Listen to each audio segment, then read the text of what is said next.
الله أكبر الله أكبر الله أكبر الله أكبر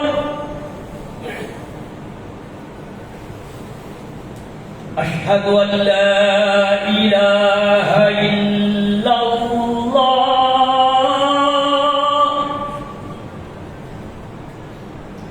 أشهد أن لا إله إلا الله أشهد أن محمدا رسول الله أشهد أن محمدا رسول الله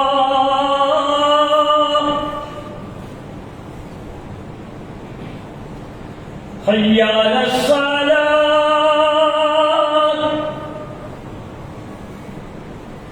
حي على الصلاة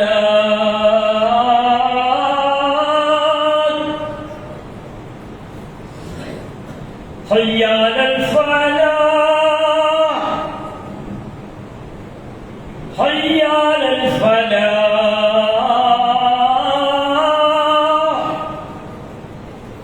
الله أكبر الله أكبر لا إله إلا الله.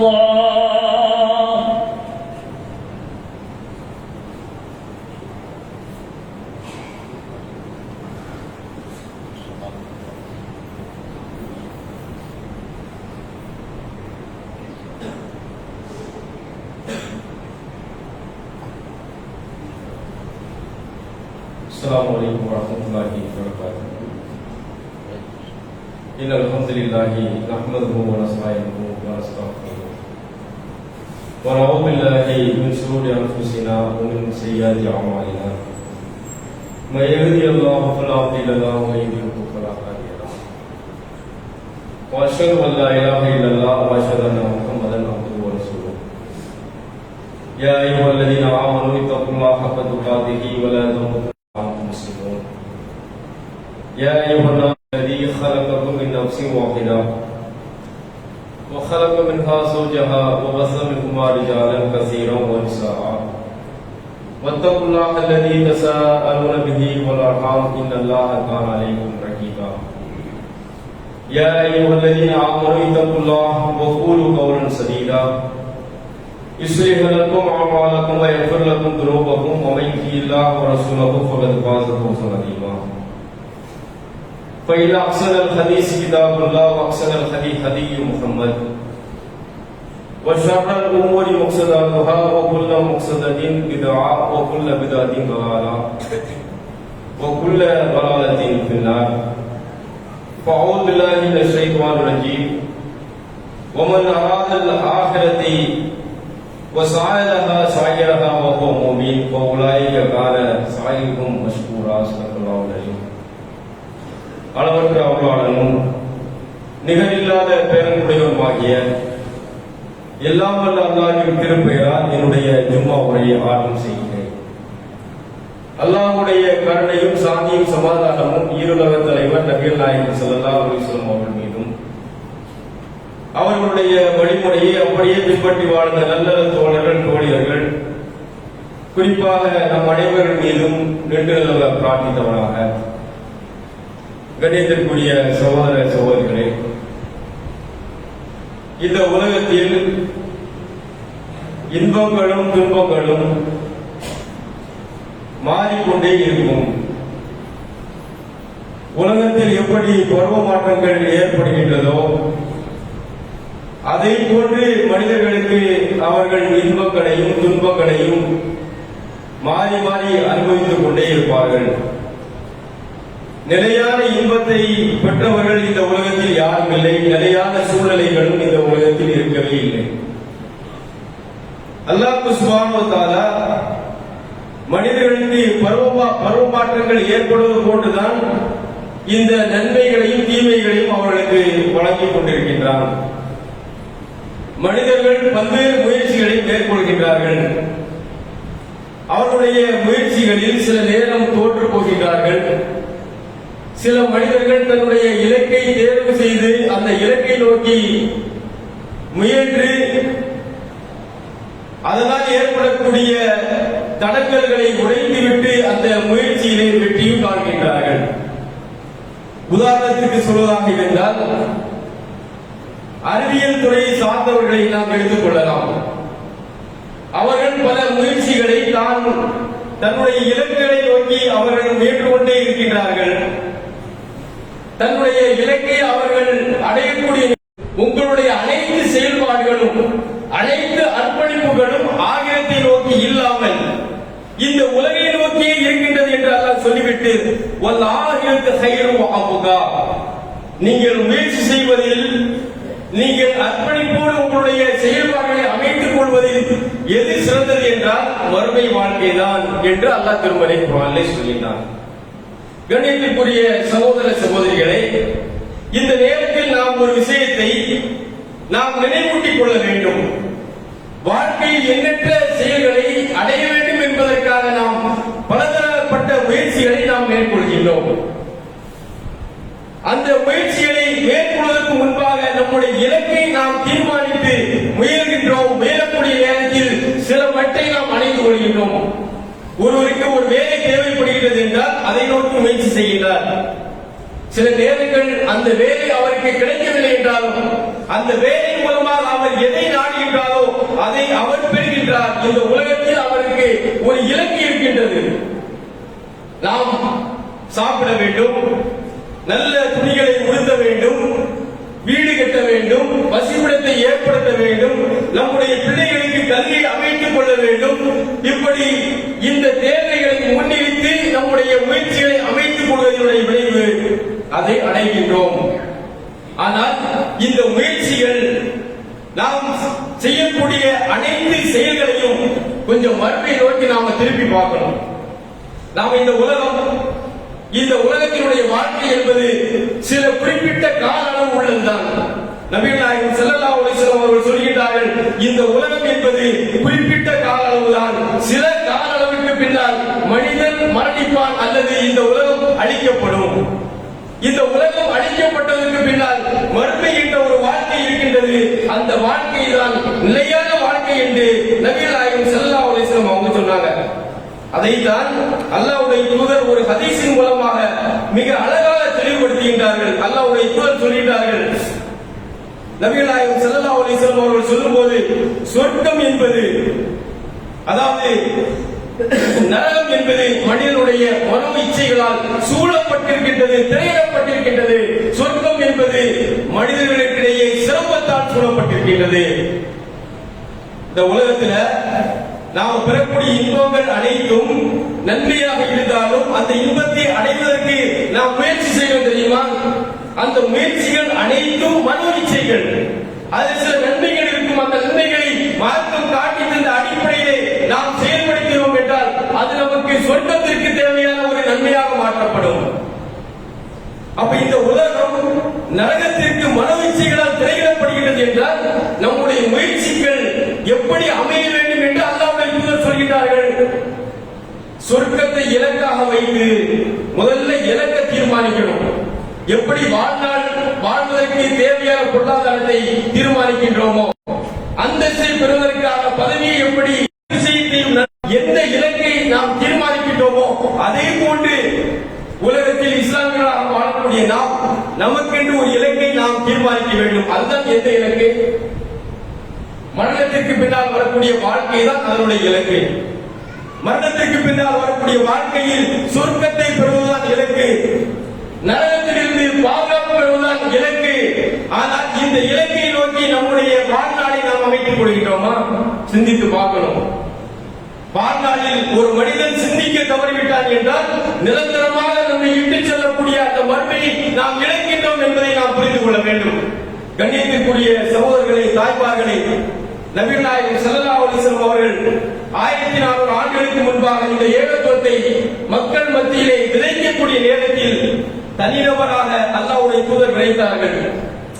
அதுக்கு முன்னால நபிகள் நாயகம் ஸல்லல்லாஹு அலைஹி வஸல்லம் அவர்களுடைய புகழ் உச்சத்தில் இருந்தது, அவர்களுடைய செல்வம் உச்சத்தில் இருந்தது, சமூக அந்தஸ்து அவர்கள் உச்சத்தில் இருந்தார்கள்.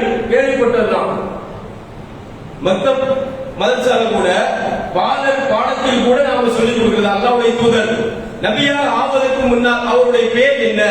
அஸ்வாதி, நம்பிக்கைக்குரியவர், அல்லாஹ்வின் நேர்மையாளர்.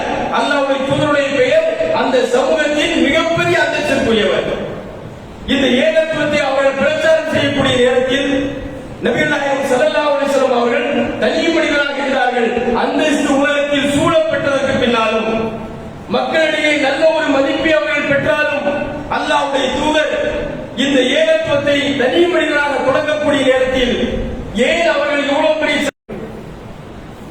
புரட்டி பாருங்கள், ஹதீஸ்களை நீங்கள் புரட்டி பாருங்கள்.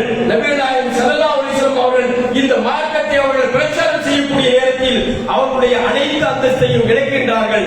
எப்படி அந்த மக்கள் அவர்களை போற்றினார்களோ அதே மக்கள் அல்லாஹ்வுடைய தூதரை பார்த்து பைத்தியக்காரன் என்று சொல்லக்கூடிய அளவில் நபிகள் நாயகம் ஸல்லல்லாஹு அலைஹி வஸல்லம் அவர்களுடைய பேர் அந்த சமூகத்தில் அவருடைய பார்வையில் டேமேஜ். அப்படிதானே? அவருடைய பார்வையில் அந்த சமூகத்தில் எல்லாரும் இணைந்து விட்டார்கள். அல்லாஹ்வுடைய தூதரை எல்லாரும் இணைந்தால் பாராட்டுகிறார்கள். ஆனால் இந்த ஏகத்துவத்தை பிரச்சாரம் செய்யக்கூடிய நேரத்தில் அவருடைய பேர் மொத்த சமூகமும் தூற்றுகின்றார்கள். ஆனால் அதை பற்றி கவலைப்படவில்லை. காரணம் உண்மையை விளங்கினார்கள். இதற்கு பின்னால் ஒரு வாழ்க்கை இருக்கின்றது என்ற உண்மையை, அதனுடைய சத்தியத்தை, இறைவனுடைய வார்த்தையை அவர்கள் சரியான முறையில் விளங்கினார்கள். அவருடைய இலக்கை சரியான முறையில் தேர்வு செய்தார்கள். ஆனால் அந்த தேர்வு செய்ததன் மூலமாக அவர்கள் சந்தித்த துன்பங்கள், துயரங்கள் கொஞ்சம் நஞ்சமல்ல. திருமறை, அதாவது ஹதீஸ்களை நீங்கள் புரட்டி பார்த்தால், வரலாற்று சம்பவங்களை நாம் புரட்டி பார்த்தால் எண்ணற்ற தரவுகள் இருக்கின்றது. சரி, அல்லாஹ்வுடைய தூதர் தான், அல்லாஹ்விட்ட இருந்து வஹி வருது. அதனால அவர்கள் நேரடியாக இறைவனோடு தொடர்புபடுத்தி அவர்கள் இந்த பிரச்சனை சந்திப்பதற்கு ஒரு ஆக்கமும் ஊக்கமும் இருக்கின்றது என்று நாம் நம்பலாம். நபித்தோழருடைய நிலையை நாம் எண்ணி பார்க்க வேண்டும். நபிகள் நாயகம் ஸல்லல்லாஹு அலைஹி வஸல்லம் அவர்கள் இந்த ஏகத்துவத்தை அவர்கள் பிரச்சாரம் செய்யக்கூடிய நேரத்தில் சிறுக மக்கள் அந்த பிரச்சாரத்தின் மூலம் ஈர்க்கப்படுகிறார்கள். ஈர்க்கப்படக்கூடிய நேரத்தில் அந்த பகுதியில் அவர்களுக்கு துன்பம் நிறைந்த வாழ்க்கை, துயரம் நிறைந்த வாழ்க்கை.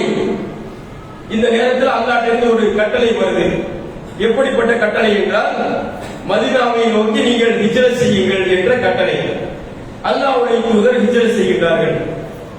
நபிகள் நாயகம் ஸல்லல்லாஹு அலைஹி வஸல்லம் அவருடைய அந்த வார்த்தைக்கு கட்டுப்பட்டு நபித்தோழர்களும் ஹிஜ்ரத் செய்கிறார்கள். இப்படி ஹிஜ்ரத் செய்யக்கூடிய நேரத்தில் தான் ஒரு நபித்தோழர் ஹிஜ்ரத்தை மேற்கொள்ளக்கூடிய நேரத்தில் எதிரிகளால் சூழப்படுகிறார்கள். அந்த நபித்தோழருடைய பெயர் சுகைப் என்ற நபித்தோழர். எதிரிகள் அவரை சூழக்கூடிய நேரத்தில் அந்த எதிரிகள் அவரிடத்தில் வைக்கக்கூடிய கோரிக்கை, சுகைப் நீ எங்க போற அப்படின்னு கேட்கிறாங்க. உடனே அந்த நபித்தோழர் சொல்றாங்க, அல்லாஹ்வுடைய தூதர் இஸ்லாமிய மார்க்கத்தை பின்பற்றுவதற்கு இது உகந்த இடம் கிடையாது, அதனால மதீனாவை நோக்கி போயிட்டாங்க, நானும் ஹிஜ்ரத் செய்கின்றேன் என்று சொல்றாங்க. தன்னுடைய கையில சில பொருளாதாரங்களோடு போறாங்க. அவர் ஒரு நகை வியாபாரி, தங்க நகை வியாபாரி, வெளியூரை சேர்ந்த ஒரு நபித்தோழர், மக்காவிலே பஞ்சம் பிழைக்க வந்த ஒரு நபித்தோழர். அப்ப தன்னுடைய கரத்தில் சில பொற்காசுகள் இருப்பதை குறைஷிகள் பார்க்கின்றார்கள். பார்த்த உடனே கேட்கிறாங்க, கையில என்னது அப்படின்ட்டு. கேட்டவுடன் இது நான் சம்பாதிச்ச பணம் அப்படிங்கிறாங்க. இன்னைக்கு நாம வெளிநாட்டுல போய் காசு பணம் எல்லாம் சம்பாதிச்சுட்டு அங்கேயே செலவு பண்ணணும் அப்படின்ட்டு ஒரு நியதி இருந்துச்சு அப்படின்னு வைங்க, நாம தான் யாராச்சும் வெளிநாட்டுக்கு போவோமா? நாம் போகக்கூடிய நோக்கமே, நாம் தியாகம் செய்யக்கூடிய நோக்கமே, நாம் சிரமப்பட்டாலும் நம்முடைய குடும்பம் நல்லா இருக்கணும், நாம் சிரமப்பட்டு ஊரில் நல்ல வாழ்க்கை வாழ வேண்டும் அப்படிங்கிறது நோக்கம். ஆனால் இந்த நபித்தோழர்கிட்ட குறைஷிகள் கேட்கிறாங்க, கையில் இருக்கக்கூடிய பொருளாதாரத்தை விட்டுட்டு போன அப்படிங்கிறாங்க. ஒண்ணு இறைத்தூதர், அதாவது முஹம்மதுடைய மார்க்கத்தை நீ பின்பற்றுவதாக இருந்தால் நீ வெறுமனே போகணும், அல்லது இந்த இந்த சுகத்தை, இந்த பொருளாதாரத்தை நீ நேற்று வாழ்ந்தது போல் வாழ வேண்டும் என்று நீ நினைத்தால் இதை அனைத்து இந்த பொருளாதாரத்தை எடுத்துவிட்டு எங்களோடு தங்கிடணும். டிமாண்ட் ரெண்டு, ஒன்னு இஸ்லாத்தை விடணும், அல்லது இந்த பொருளாதாரத்தோடு எங்களிடத்திலே தங்கி விட வேண்டும். உடனே அந்த நபித்தோழர் பார்க்கிறாங்க, பார்த்து பார்த்துவிட்டு தன்னிடத்தில் இருக்கக்கூடிய பொருளாதாரத்தை அனைத்தையும் அவர்கள் அங்கே விட்டுவிட்டு மதீனாவை நோக்கி ஹிஜ்ரத் செய்கிறார்கள். நபிகள் நாயகம் ஸல்லல்லாஹு அலைஹி வஸல்லம் அவர்கள் அந்த நபி தோழரை வரவேற்கின்றார்கள். நடந்த சம்பவத்தை அந்த நபி தோழர் அல்லாஹ்வுடைய தூதரிடத்திலே சொல்கிறார்கள். இந்த செயலை கேட்ட அடுத்த வினாடியே நபிகள் நாயகம் ஸல்லல்லாஹு அலைஹி வஸல்லம் அவர்கள் சொல்கிறார்கள், ரபிக சுஹைப், ரபிக சுஹைப், ரபிக சுஹைப், அருமையான ஒரு ஒப்பந்தத்தை இறைவனுக்காக நீ செய்து விட்டீர் என்று அல்லாஹ்வுடைய தூதர் பாராட்டுகிறார்கள். திருமறை குர்ஆன்ல ஒரு வசனத்தை அல்லாஹ் அருள்கின்றான். வமினன் நாஸ் மயஸ்ரி நஃப்ஸஹு இப்திகா மர்லாத்தில்லாஹ் என்ற ஒரு வசனத்தை சூரா பக்ராவில் வரக்கூடிய ஒரு வசனத்தை அல்லாஹ் அருள்கின்றான். மனிதர்களில் சிலர் இருக்கின்றார்கள், தன்னுடைய இறைவனிடத்திலே பெறக்கூடிய இன்பத்திற்காக தன்னையே உலகத்திலே விற்கக்கூடிய சிலர் இந்த உலகத்திலே இருக்கின்றார்கள் என்று நபி தோழர் சுஹைப் என்ற நபி தோழர் செய்த அந்த தியாகத்தை, அந்த அர்ப்பணிப்பை அல்லாஹ் பாராட்டி ஒரு வசனத்தை அருள்கின்றான். பக்ராவுடைய 27 வசனம். இதுல நமக்கு என்ன பாடம் இருக்குது? இந்த நபி தோழர், வசதியாக வாழ்ந்த நபி தோழர், வர்த்தகத்திலே மேலோங்கிய நபி தோழர், தன்னிடத்தில் இருந்த பொருளாதாரத்தை விட்டுவிட்டு அந்நிய தேசத்திற்கு ஒன்றுமில்லாத பராரியாக செல்கின்றார். ஆனால் அவர்கள் முன்னால் இருந்தது ஒரே ஒரு இலக்கு, ஆகிர். அந்த நாட்டில் பெறக்கூடிய இன்பம், சொர்க்கம் என்ற அந்த இலக்கு இருக்கு. அதனால அவங்க தியாகம் பண்றதுக்கு முன் வந்தாங்க. இன்னைக்கு ஒரு தகவல் தான் அல்லாஹ்வுடைய தூதரிலிருந்து வாங்கியிருப்பாங்க, அல்லது சில தகவல்கள் தான் அல்லாஹ்வுடைய தூதரிலிருந்து வாங்கியிருப்பாங்க. சில தகவல்கள் அவர்களுடைய உள்ளத்தில் இப்படி ஈட்டி பாய்ச்சல் போன்று ஈமான் உள்ளே பதிந்தது என்றால் பல தகவல்களை நாம் உருவாகியிருக்கிறோம். அன்றைக்கு வாங்கியிருக்கிறோமா? திருமறை குர்ஆன் மொத்தமாக நாம் உருவாகி இருக்கிறோமா? அல்லாஹ்வுடைய தூதருடைய போதனை நமக்கு இலவாக கிடைக்கக்கூடிய வகைகளில் நமக்கு கையில் சேர்ந்து இருக்குதா? ஆனால் நம்மிடத்தில் ஏன் இந்த மாற்றங்கள் வரவில்லை? நம்மிடத்தில் ஏன் இது போன்ற தியாகங்கள், எதிர்பார்ப்புகள், அர்ப்பணிப்புகள் நம்மிடத்தில் ஏற்படவில்லை? காரணம், நம்முடைய இலக்கை நாம் தீர்மானிக்கவில்லை. நாம் அடையக்கூடிய தூரத்தை, நாம் அடையக்கூடிய பாதையை சரியான முறையில் நாம் வகைப்படுத்தவில்லை. அதனுடைய விளைவுதான் நம்மிடத்தில் இது போன்ற பலகீனம். இன்னொரு சம்பவம் சொல்ல கேளுங்க. நபிகள் நாயகம் ஸல்லல்லாஹு அலைஹி வஸல்லம் அவர்கள் மதீனாவில் இந்த இஸ்லாத்தை பிரச்சாரம் செய்றாங்க. செய்யக்கூடிய நேரத்தில் பக்கத்தில் இருக்கக்கூடிய கிராமங்கள், அருகில் இருக்கக்கூடிய ஊர்கள், ஆங்காங்கே இருக்கக்கூடிய குலங்கள், இப்படி மார்க்கம் அப்படியே பரவலாக்கப்படுகின்றது. ஏகத்துவம் அப்படியே மக்கள் ஏகத்துவத்தால் ஈர்க்கப்படுகிறார்கள். படக்கூடிய நேரத்தில் தான் ஒரு சமூகம் நபிகள் நாயகம் ஸல்லல்லாஹு அலைஹி வஸல்லம் அவர்கள் வர்றாங்க. எங்களுக்கு பிரச்சாரம் செய்வதற்கு சில ஆலிம்களை, திருமறை குர்ஆனை நன்கு கற்ற காரிகளை எங்களுக்கு நீங்கள் தர வேண்டும் அப்படின்னு கோரிக்கை வைக்கிறாங்க.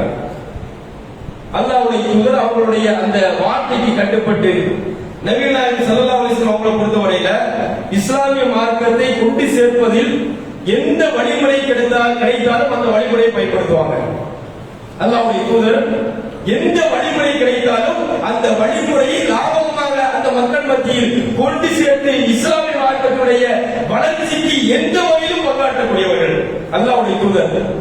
அல்லாஹ்வுடைய தூதர்கிட்ட கேட்கக்கூடிய நேரத்தில் நபிகள் நாயகம் ஸல்லல்லாஹு அலைஹி வஸல்லம் அவங்க ஒரு 70 காரிகளை திருக்குர்ஆன் மன்னம் செய்த நபி தோழர்களை கூட அனுப்பி வைக்கிறாங்க. ஆனால் வந்திருக்கக்கூடியவர்கள் சதிகாரர்கள், வந்திருக்கக்கூடிய அந்த யகூதிகள் அல்லாஹ்வுடைய தூதரிடத்திலே பெற்ற அந்த 70 நபி தோழர்களையும் ஒரு மலை பிரதேசத்திற்கு அழைத்து செல்கிறார்கள். அங்கே அவர்கள் படுகொலை செய்யப்படுகிறார்கள். அல்லாஹ்வுடைய தூதர் மதீனாவில் இருக்கிறாங்க. மதீனாவிலிருந்து மிக தொலைவாக இருக்கக்கூடிய ஒரு பகுதிக்கு இஸ்லாமிய பிரச்சாரம் செய்வதற்கு அனுப்புகின்றார்கள். ஆனால் வந்தவர்கள் வஞ்சகத்தோடு அந்த நபி தோழர்களை கொலை செய்கின்றார்கள். இந்த நேரத்தில் தான் ஒரு நபி தோழர் ஹராம் இப்னு மிலான் அப்படிங்கக்கூடிய ஒரு நபி தோழர் ஒரு மலை பிரதேசத்தில் வைத்து அவர்களை கொலை செய்யக்கூடிய நேரத்தில் அவங்களுடைய எதிர்பார்ப்பு, இந்த தகவல் எங்களுடைய இறை தூதருக்கு கொண்டு போய் சேர்க்க வேண்டும், அவர்களுடைய பார்வைக்கு கிடைக்க வேண்டும் அப்படின்ட்டு ஒரு ஏக்கம். அல்லாஹ்வுடைய தூதருடைய பார்வைக்கு, ஏன்னா அன்னைக்கு இது போன்ற வாட்ஸ்அப் கிடையாது, இது போன்ற தொலைத்தொடர்பு சாதனம் கிடையாது, தந்தி கிடையாது, நாம் இதையெல்லாம் நவீனத்தில் பயன்படுத்துறோமோ அது போன்ற தொடர்பு கிடையாது. ஆனால் நவீன நாயகத்திற்கு இருந்த ஒரே தொடர்பு தொடர்பு இறைவனிடத்தில் இருக்கக்கூடிய வழி தொடர்பு தான்.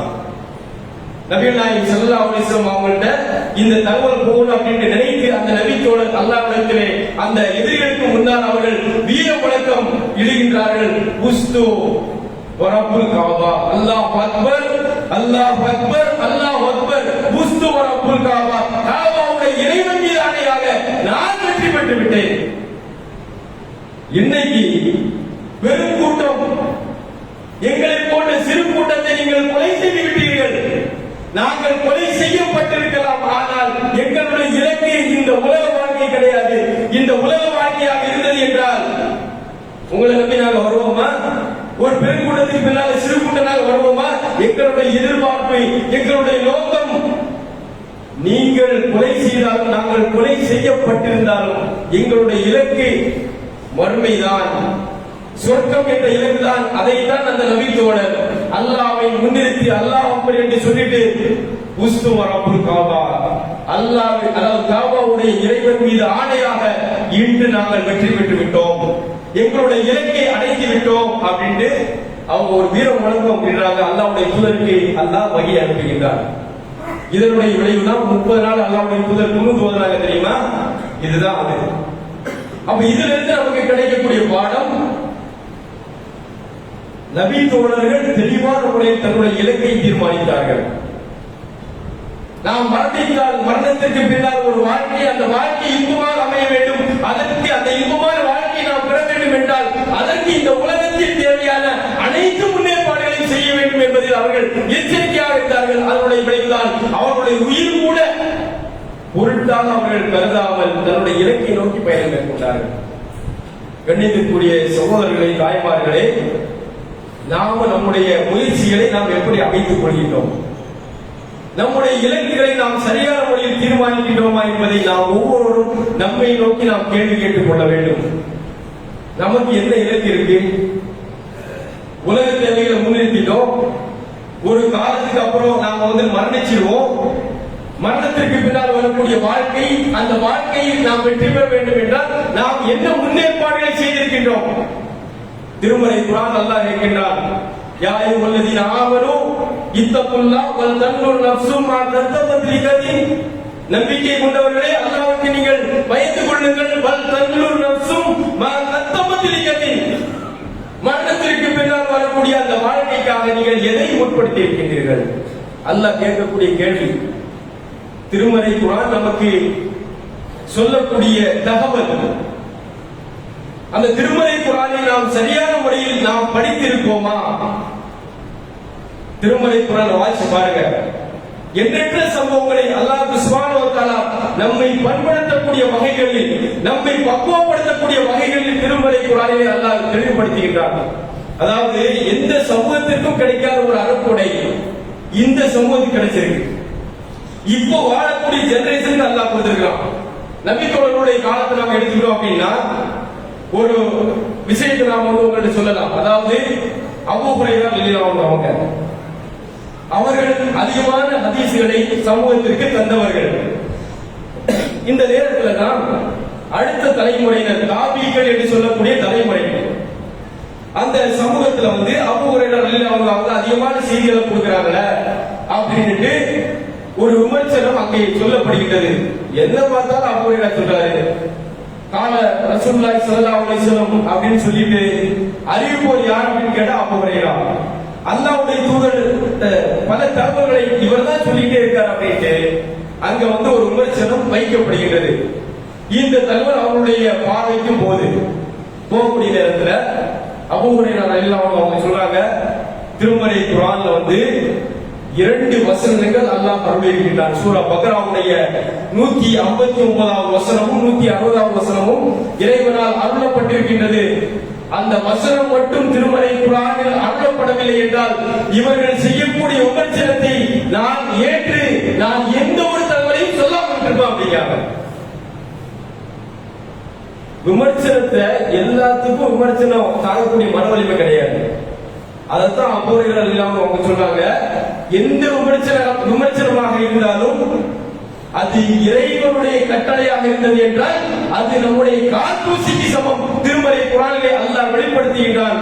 திருமறை குர்ஆனுடைய வேத வசனம் சொல்லப்பட்டதற்கு பின்னால் அதை யார் மறைக்கின்றார்களோ, அதை யார் மக்கள் மத்தியிலே சொல்லாமல் விட்டு விடுகின்றார்களோ அவர்களை இறைவன் சபிக்கின்றான், சபிப்பதற்கு தகுதியானவர்கள் சபிக்கின்றார்கள் என்று சொல்லிட்டு, இதற்கு மாற்றமாக அல்லாஹ்வுடைய வேதத்தை சொல்லக்கூடியவர்களுக்கு இறைவனுடைய அருளும் நல்ல போக்கிடம் இருக்கு அப்படிங்கக்கூடிய அந்த வசனத்தை ஓதி காட்டுறாங்க. இதனாலதான் இந்த வசனத்தை நான் சொல்றேன் அப்படிங்கிறாங்க. அப்ப அதை சொல்லிட்டு அவங்க சொல்றாங்க, எங்களுடைய காலத்தில் சாப்பிடுவதற்கு உணவு இல்லாமல் நாங்கள் தத்தளித்தோம், நாங்கள் அஸ்ஹாபுல் சுஃபா என்று சொல்லக்கூடிய திண்ணை தோழர்களாக நாங்கள் இருந்தோம். எங்களுடைய தோழர்கள் மதீனாவாசிகள் விவசாயத்திற்கும் மக்காவாசிகள் வியாபாரத்திற்கும் சென்று விடுவார்கள். நாங்கள் பசியோடு பட்டினியோடு இந்த திண்ணையிலேயே நாங்கள் தங்கிவிட்டு அல்லாஹ்வுடைய தூதர் சொல்லக்கூடிய ஒவ்வொரு தகவல்களையும் நாங்கள் சேகரித்துக் கொண்டோம், நாங்கள் மரணம் செய்து கொண்டோம். அவர்கள் போகக்கூடிய ஒவ்வொரு பாதையிலும் அல்லாஹ்வுடைய தூதர் போகக்கூடிய ஒவ்வொரு இடத்திலும் நாங்கள் செல்வோம், சென்று நாங்கள் திருமறை குர்ஆனையும் அவருடைய போதனையும் நாங்கள் மரணம் செய்தோம் அப்படிங்கிறார்கள். அதனுடைய விளைவுதான் இன்னைக்கு இந்த தகவல்களை நாம சொல்றோம் அப்படிங்கிறாங்க. அப்ப அன்றைய காலத்துல சஹாபாக்கள் தன்னுடைய தேவைகளுக்காக வியாபாரம் விவசாயம் என்று செல்லக்கூடிய நேரத்தில் சில தகவல்கள் அவர்களுக்கு கிடைத்தது. அந்த தகவல்கள் தான் மிகப்பெரிய மாற்றங்களை அவர்களிடத்தில் ஏற்படுத்தியது. திருமறை குர்ஆன் ஏற்படுத்தின மாற்றம் எவ்வளவு பெரிய மாற்றம்! அல்லாஹ்வுடைய தூதர் சொன்னாங்க, தலைமுறையினர்கள் சிறந்த தலைமுறை நான் வாழக்கூடிய காலத்தில் இருந்த இந்த தலைமுறை அப்படிங்கிறாங்க. சஹாபாக்கள் பார்த்து அல்லாஹ்வுடைய தூதர் சொல்றாங்க, எப்படிப்பட்ட தோழர்கள் என்றால் இந்த ஏகத்துவம் அவர்களுடைய முன்னால் வருவதற்கு முன்பு வரை அந்த சமூகம் காட்டு பிராண்டி சமூகம் என்று வரலாற்று குறிப்புகளிலே வரலாற்று ஆசிரியர் பதிவு செய்திருக்கிறாங்க. அவ்வளவு கொடுமையான சமூகம். திருமறை குர்ஆனுடைய நபிகள் நாயகத்துடைய சில போதனைகள் அவர்களுக்கு கிடைத்தது. அதனுடைய மாற்றம் உலக மக்கள் வியந்து பாராட்டக்கூடிய வகைகளில் ஏன் அல்லாஹ் சுப்ஹானஹு வ தஆலா திருமறை குர்ஆனிலே அவர்களை பற்றி ரலியல்லாஹு அன்ஹும் வரது அன்ஹு என்று சொல்லக்கூடிய வகைகளில் அவர்களுக்கு மாற்றங்கள் அங்கே நிகழ்ந்தது என்றால் இந்த மார்க்கம் சொல்லக்கூடிய காரணிகள் அவர்கள் மேற்கொண்ட பயணம், அவர்கள் கொண்ட இலக்கு, அதை சரியான முறையில் அவர்கள் தீர்மானித்தார்கள்.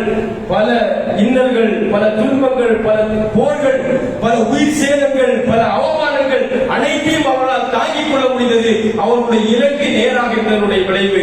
கண்ணியத்திற்குரியவர்களே, இது போன்ற சம்பவங்கள் நீக்கமற திருமறை குர்ஆனிலே நிறைந்திருக்கின்றது. நபிகள் நாயகம் ஸல்லல்லாஹு அலைஹி வஸல்லம் அவர்களுடைய போதனைகள் நம்முடைய கரங்களில் நீக்கமற நிறைந்திருக்கின்றது. இலகுவாக புரிந்து கொள்ளக்கூடிய வகைகளில் நவீன தொழில்நுட்பம் நம்முடைய கரங்களில் இருக்கின்றது. இதற்கு பின்னாலும் நம்மிடத்தில் மாற்றங்கள் ஏற்படவில்லை என்றால், நம்முடைய இலக்கை சரியான முறையில் நாம் தீர்மானிக்கவில்லை என்றால், நிச்சயமாக நம்மை விட கை சேதத்திற்குரியவர்கள் யாரும் இல்லை. நாம் மறுமையிலே மிகப்பெரிய நஷ்டவாளியாக ஆக நேரிடும் என்று உங்களுக்கும் எனக்கும் நான் எச்சரிக்கை செய்கின்றேன். அல்லாஹ் சுப்ஹானஹு வ தஆலா இந்த எச்சரிக்கையை புரிந்து வரக்கூடிய காலங்களில் நம்முடைய வாழ்க்கை மார்க்கம் காட்டி தந்த அடிப்படையில் நம்முடைய இலக்கு சொர்க்கத்தை அடையக்கூடியதாகவும் நம்முடைய இலக்கு நரகத்திலிருந்து பாதுகாப்பு பெறக்கூடியதாகவும் இருக்க வேண்டும். அல்லாஹ் சுப்ஹானஹு வ தஆலா இந்த அடிப்படையை புரிந்து நம்முடைய வாழ்க்கையை அமைத்துக் கொள்ளக்கூடிய பாக்கியத்தை உங்களுக்கும் எனக்கும் வழங்க வேண்டும் என்று பிரார்த்தித்து என்னுடைய முதல் உரை அல்ஹம்துலில்லாஹி ரப்பில் ஆலமீன் வரஹ்மத்துல்லாஹி வ பரகாத்துஹு.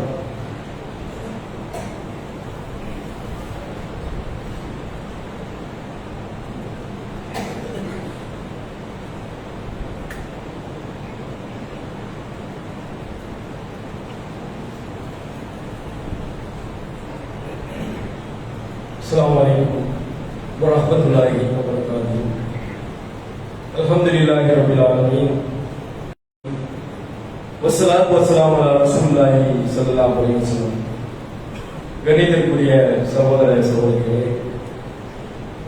நபிகள் நாயகம் ஸல்லல்லாஹு அலைஹி வஸல்லம் அவர்கள் தன்னுடைய தோழர்களின் மத்தியில் எந்த ஒரு உபதேசத்தை அவர்கள் செய்தாலும், எந்த ஒரு கட்டளையை பிறப்பித்தாலும் அதற்கு உயிரூட்டம் கொடுக்கக்கூடிய வகைகளில் தோழர்கள் பங்காற்றுவார்கள்.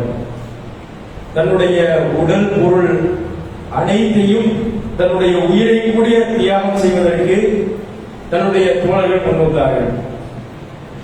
நபிகள் நாயகம் ஸல்லல்லாஹு அலைஹி வஸல்லம் அவங்க ஒரு சந்தர்ப்பத்தில் தன்னுடைய தோழர்களுக்கு மத்தியில வந்து ஒரு உபதேசம் செய்யறாங்க. தர்மம் செய்வது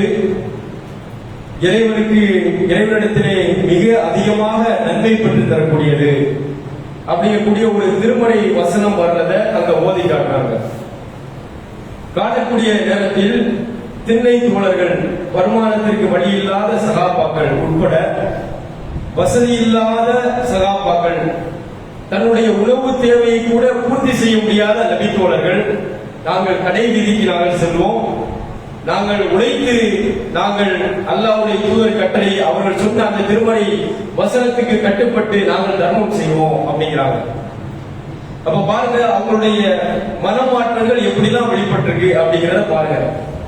அதாவது வழி இல்லாத நபித்தோழர்கள் கூட தர்மத்தினுடைய நன்மையை பெற வேண்டும், நாம் மறுமையிலே இது போன்ற நன்மைகளை முழுவதுமாக நாம் பெற வேண்டும் அப்படிங்கக்கூடிய நோக்கத்துல வந்து போறாங்க. கடை வீதியில எந்த அளவுல அப்படின்னா ஒரு நபித்தோழர் சொல்றாங்க, நாங்க ஒரு சாவு அளவுல வந்து கொண்டு போய் கொடுப்போம். ஒரு சாவு அப்படிங்கிறது கையளவு, நாங்க கொண்டு போய் அல்லாஹ்வுடைய பைத்துல் மால்ல கொடுப்போம்.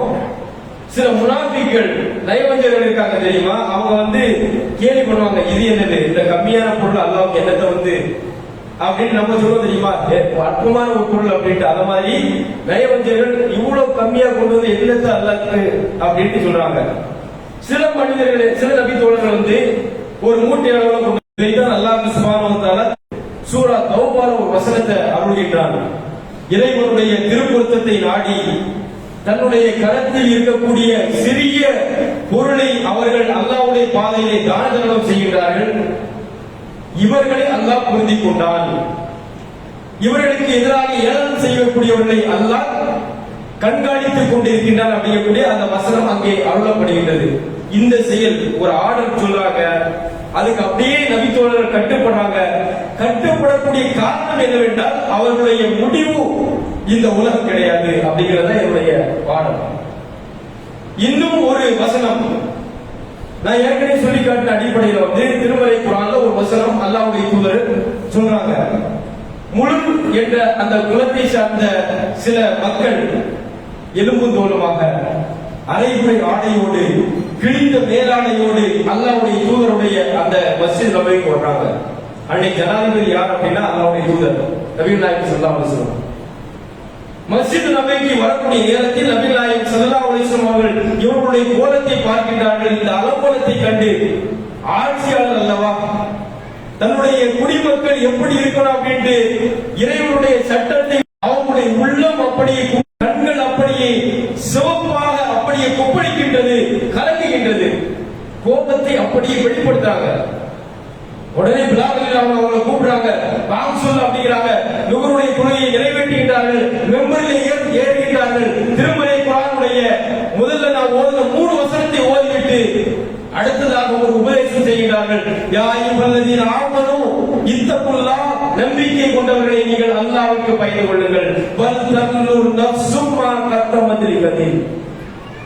நீ நாம வாழக்கூடிய இந்த பகுதியில இந்த மாதிரி மக்கள் பராதிகளாக பட்டினியோடு கிழிந்த ஆடையோடு மாற்று துணி இல்லாமல் இது போன்ற ஒரு நிலையை நாம் பார்க்கின்றோம். உங்களுக்கு மறுமை நாளுக்காக நீங்கள் எதை முற்படுத்தியிருக்கின்றீர்கள், இந்த அலங்கோலத்தை தீர்க்க மாட்டீர்களா அப்படின்னு அல்லாஹ்வுடைய தூதர் சொல்றாங்க. சகாபாக்கள் அப்படியே கலைந்து செல்கிறார்கள்.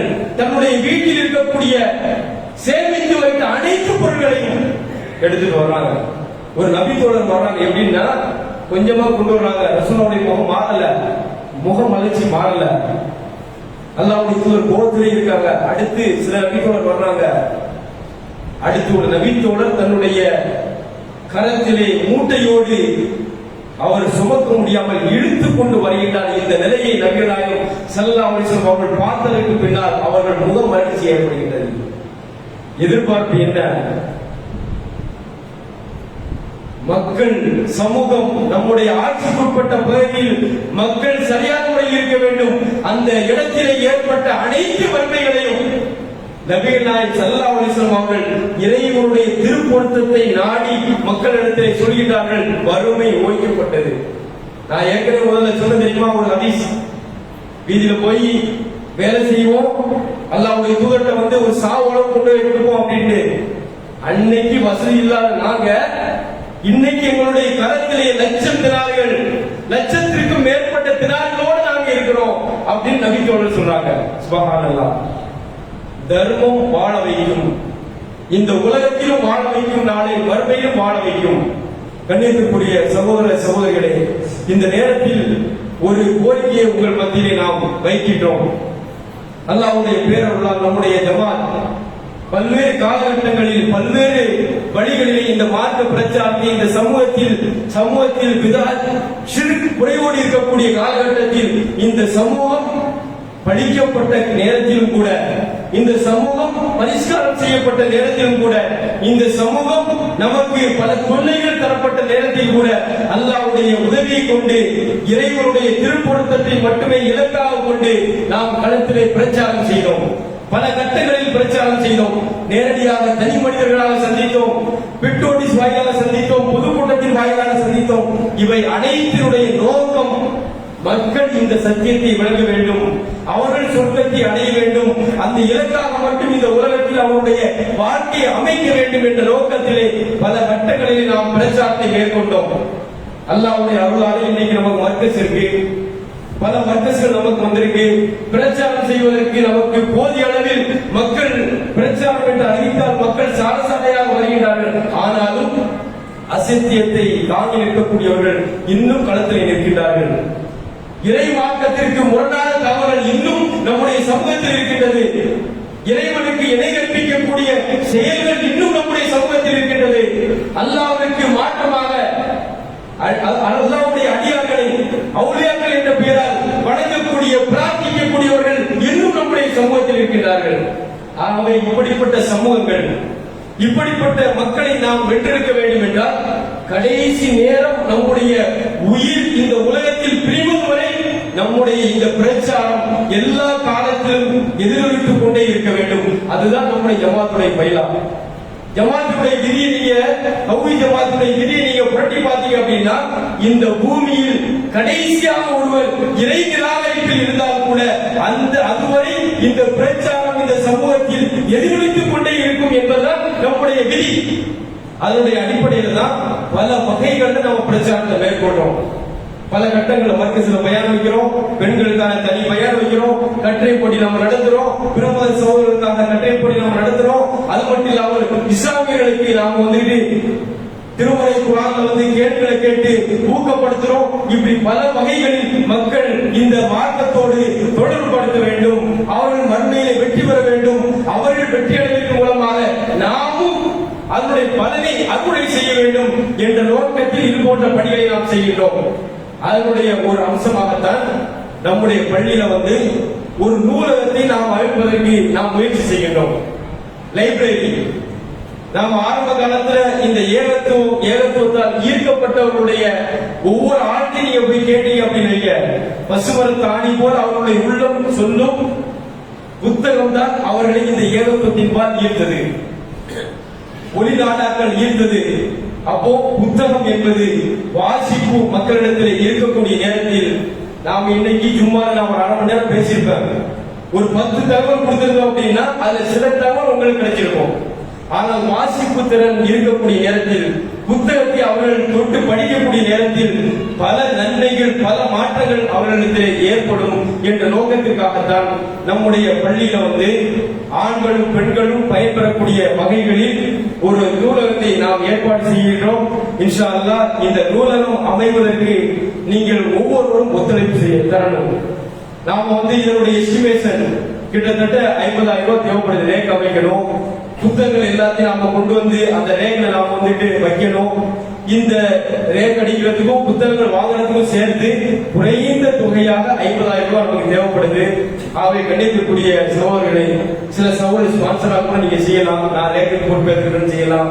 சில சகோதரர் குர்ஆனுக்கு நான் பொறுப்பேற்கிறேன்னு சொல்லலாம். சில சகோதரர் மொத்த புத்தகத்திற்கும் என்ன தொகை அப்படிங்கிறத நிர்வாகத்தை நீங்க தொடர்பு கொண்டு அதற்கும் நீங்க ஸ்பான்சர் செய்யலாம். இதனால கிடைக்கக்கூடிய நன்மை எது என்பதை நான் உங்களிடத்தில் அறிய தருகின்றேன். அல்லாஹ்வுடைய தூதர் நபிகள் நாயகம் ஸல்லல்லாஹு அலைஹி வஸல்லம் அவர்கள் முத்தாய்ப்பான ஒரு அருமையான ஒரு தகவலை இந்த சமூகத்திற்கு தந்து சென்றுள்ளார்கள். அதுல ஒரு தகவல் தான் அல்லாஹ்வுடைய தூதர் சொன்னாங்க, ஒரு மனிதன் மரணித்து விட்டான் என்றால் 3 செயல்கள் தவிர அனைத்து செயல்களுக்கும் முற்றுப்புள்ளி ஆகிவிடும். நாம இன்னைக்கு தொழுகிறோம், நோன்பு வைக்கிறோம், தான தர்மம் செய்யறோம், வேற வேற விவாதங்களில் ஈடுபடுறோம், அநியாயத்துக்கு எதிராக போராடுறோம். என்ன வகையான மனிதர்கள் செய்ய முடியுமோ அனைத்து நன்மைகளை நாம செய்யறோம். மரணம் அதற்கு ஒரு முற்றுப்புள்ளி ஆகிவிடும். அவன் மரணத்திற்கு பின்னால் சில நன்மைகள் நமக்கு வந்து சேரும் என்று நபிகள் நாயகம் ஸல்லல்லாஹு அலைஹி வஸல்லம் சொல்றாங்க. இதா மாத்தல் இன்சான் இன் கதா அன்ஹு அமலஹு இல்லா மின் ஸலாஸா. 3 செயல்கள் பின்தொடரும். அதுல ஒரு செய்தி, ஒரு தகவல், சதகத்து ஜாரியா அவ் இல்முன் யன்தஃபு பிஹி அவ் வலது சாலிஹா. சதகத்து ஜாரியா நிரந்தரமான பயன் பெறக்கூடிய தர்மம். ஒரு நிலத்தோட ஏற்படுத்துறோம், ஒரு தண்ணீர் பந்தல் ஏற்படுத்துறோம், ஒரு கிணறு நாம வெட்டுறோம். இதுல நாம இதனால இதற்கு செலவு செய்யக்கூடியது எவ்வளவு காலம் மனிதர்கள் பயன்படுகின்றார்களோ அந்த பயன்பாட்டினுடைய நன்மை நாம் மரணமடைந்தாலும் கிடைக்கும். இன்னைக்கு ஒரு லைப்ரரி நாம் வைக்க போறோம் அப்படின்னா அதுல எவ்வளவு பேர் படிப்பாங்க. ஒரு தகவல், ஒரு துளி ஒருத்தருக்கு மாற்றம் ஏற்பட்டது என்றால் நபிகள் நாயகம் ஸல்லல்லாஹு அலைஹி வஸல்லம் அவர்கள் சொல்றாங்க, உங்களின் மூலமாக ஒருவருக்கு இந்த இஸ்லாம் கிடைத்தது என்றால், இந்த நேர்வழி கிடைத்தது என்றால், அரபுகள் மிகப்பெரிய செல்வமாக கருதக்கூடிய ஒட்டகத்தினுடைய சிறப்பு ஒட்டகத்திற்கு மேலான நன்மைகள் உங்களுக்கு கிடைக்கும் அப்படிங்கிறாங்க. இன்னொரு இடத்துல அல்லாஹ்வுடைய தூதர் சொன்னாங்க, ஒரு மனிதர் உங்களால் மார்க்கத்தில் நேர்வழி அடைந்து விட்டார் என்றால் அவர் செய்யக்கூடிய நன்மைகள் உங்களுக்கு வரும். அவர் யாருக்கு மாற்றத்தை ஏற்படுத்துகின்றாரோ அந்த நன்மை உங்களுக்கு வரும். இதனால் அவர்கள் செய்யக்கூடிய நன்மைக்கு எந்த ஒரு குறையும் ஏற்படாது என்று அல்லாஹ்வுடைய தூதர் சொன்னாங்க. ராயல்டி தான். ஒரு செயல், ஒரு செய்தி ஒருத்தருக்கு மாற்றம் கொடுக்குது. அவர் மூலமாக இன்னொரு மாற்றம், அவர் மூலமாக இன்னொரு மாற்றம். நாம செலவு பண்ணது என்னது? ஒரு 5000 ரூபாய் செலவு பண்றோம். ஆனால் ஒரு தகவல் ஒருவருக்கு மாற்றத்தை ஏற்படுத்துகின்றது. அந்த ஒரு தகவல் மிகப்பெரிய சமூக மாற்றத்தை ஏற்படுத்துகின்றது. இந்த சமூக மாற்றத்திற்குரிய நன்மை நமக்கு மரணத்திற்கு பின்னால் கிடைக்கும் என்று அல்லாஹ்வுடைய தூதர் சொன்னாங்க. இவ்வளவு பாக்கியம் பொருந்திய நன்மைகள் நாம் அறுவடை செய்ய வேண்டும் என்றால் கண்ணியத்திற்குரியவர்களே, இது போன்ற நலப்பணிகளுக்கு நீங்கள் உதவுமாறு உங்களை அன்போடு கேட்டுக்கொள்கிறோம். அல்லாஹ் சுப்ஹானஹு வ தஆலா இது போன்ற நல்ல பணிகளுக்கு நாம் மென்மேலும் உதவக்கூடிய மனநிலையை நமக்கு வழங்க வேண்டும் என்று கேட்டு என்னுடைய 2ஆம் பணியை நிறைவு செய்கிறேன். வாகிர் தவானா அல்ஹம்துலில்லாஹி ரப்பில் ஆலமீன். அஸ்ஸலாமு அலைக்கும் வரஹ்மத்துல்லாஹி வ பரகாத்துஹு.